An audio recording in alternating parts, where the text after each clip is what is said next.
Gugatan perdata yang diajukan oleh Subhan Palal terhadap Wakil Presiden Gibran Rakabuming Raka dan KPU RI telah resmi diputus tidak dapat diterima oleh Majelis Hakim Pengadilan Negeri (PN) Jakarta Pusat pada 22 Desember 2025. Gugatan Subhan Palal ditolak hakim bukan karena pokok substansi sudah dibuktikan benar atau salah, melainkan karena cacat hukum formil. Majelis Hakim menyatakan bahwa PN Jakarta Pusat tidak berwenang mengadili perkara ini. Hakim menegaskan bahwa keberatan atas keabsahan pencalonan merupakan wewenang Pengadilan Tata Usaha Negara (PT-UN), sedangkan pemberhentian Wakil Presiden yang sudah dilantik harus melalui mekanisme pemakzulan (impeachment) di MPR sesuai pasal 7A dan 7B UUD 1945. Hakim menilai Subhan Palal tidak bisa membuktikan adanya kerugian langsung dan nyata yang dialaminya akibat objek gugatan.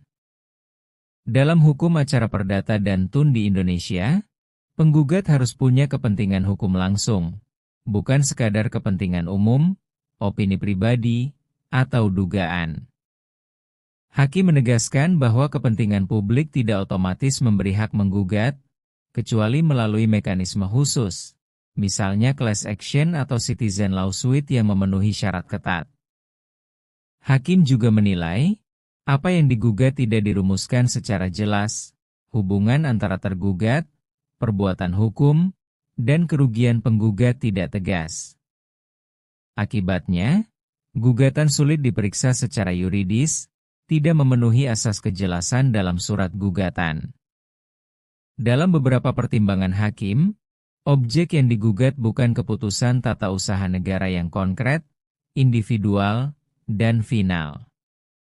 Atau seharusnya diuji melalui mekanisme hukum lain, bukan lewat gugatan yang diajukan. Karena gugatan sudah gugur secara formil, maka hakim tidak wajib menilai apakah dalil dugaan, misalnya keabsahan dokumen, benar atau salah, jadi persidangan berhenti di pintu awal. Subhan Palal sebelumnya menggugat keabsahan ijazah Gibran, khususnya riwayat pendidikan di Singapura dan Australia, yang dianggap tidak setara dengan SMA formal di Indonesia. Penggugat menuntut ganti rugi material dan imaterial sebesar Rp125 triliun kepada negara. Menanggapi putusan tersebut, Subhan Palal menyatakan kekecewaannya dan menyebut PN Jakarta Pusat sebagai pengadilan sesat karena menurutnya pengadilan seharusnya berwenang mengadili tindakan yang terjadi sebelum Gibran menjabat sebagai Wapres. Subhan Palal sebagai penggugat menegaskan bahwa gugatan ditolak karena alasan formil, bukan karena substansi dianggap salah. Subhan menilai hakim belum memeriksa inti tuduhan. Beberapa narasi yang dibangun oleh Subhan Palal. Ini bukan kalah substansi, hanya belum masuk pokok perkara. Pengadilan terlalu formalistik. Hakim menghindari substansi penting bagi publik. Keadilan prosedural dianggap mengalahkan keadilan substantif. Hukum tumpul ke atas. Pengadilan tidak berpihak pada kebenaran. Penggugat menyatakan akan menempuh jalur lain.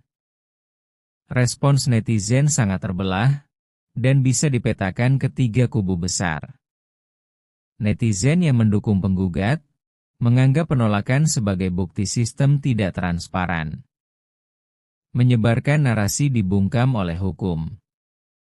Netizen yang mendukung putusan hakim, kelompok ini menilai gugatan tidak matang secara hukum. Penggugat tidak punya legal standing, isu dipaksakan ke pengadilan. Kubu netizen ketiga adalah netizen skeptis dan lelah konflik. Ini kelompok senyap tapi besar, tidak sepenuhnya percaya penggugat. Tidak juga membela penguasa, menganggap isu sudah terlalu politis. Narasi yang ada. Ujung-ujungnya ribut lagi. Setiap kalah bilang hukum tidak adil.